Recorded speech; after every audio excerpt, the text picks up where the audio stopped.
अश्लील हातवारे करून एका शिक्षिकेला मागावर असलेल्या टवाळखोर तरुणाने अतिप्रसंग करण्याची धमकी दिली।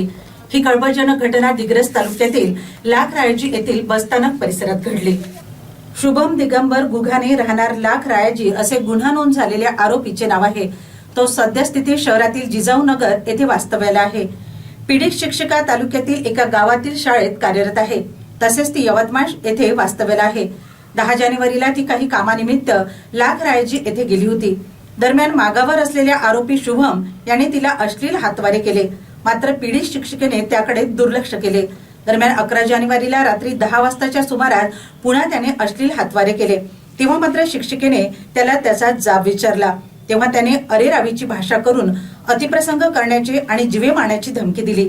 त्यानंतर पीडित शिक्षिकेने 12 जानेवारीला येथील पोलीस ठाणे गाठून या प्रकरणी रितसर तक्रार दिली।